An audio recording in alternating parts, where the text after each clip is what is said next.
উনি নিজেকে কি মনে করেন আমি বুঝতে পারি না। এমনকি তিনি সেই দুঃসাহস এখানে দাঁড়িয়ে তিনি দেখিয়েছেন, তিনি বলেছেন যে এই সংসদে তিনি শিক্ষকের ভূমিকা পালন করবেন।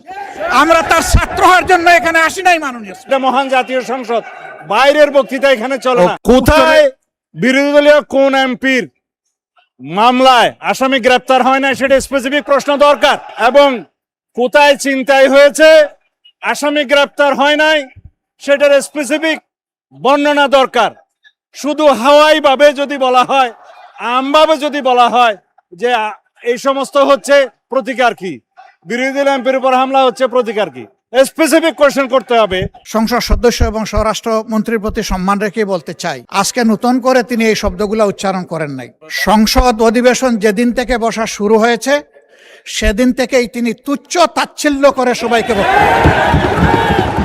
উনি নিজেকে কি মনে করেন আমি বুঝতে পারি না।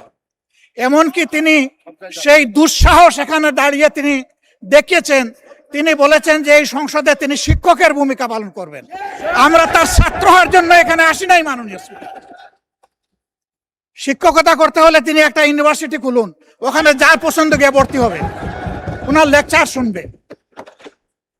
আজকে একই বক্তব্যে দুইবার উনি অ্যাটাক করে ফেললেন। আমার সঙ্গীরা তো মনে করে, আমি নিজেও মনে করি যে এইটা কালচারাল না, এইটা পার্লামেন্টারিয়ান ফেসিজম, এটা হওয়া উচিত না। উনি এই পল্টন আজকে নতুন করে বলেন নাই, হিট দিয়ে কথা বলেন নাই। আজকে আমি সুস্পষ্টভাবে দায়িত্ব নিয়ে বলছি, এই পার্লামেন্টের সৌন্দর্য বিধানের জন্য উনাকে দুঃখ প্রকাশ করতে হবে এবং উনার বক্তব্য সংসদের এই কার্যপ্রণালী থেকে এক্সপান্স করতে হবে। যদি এইটুকু করে আমরা বসবো, না হইলে এখানে বসা অপমান নিয়ে আমাদের এখানে বসার কোনো প্রশ্নই উঠে না। মানে আপনাকে ধন্যবাদ।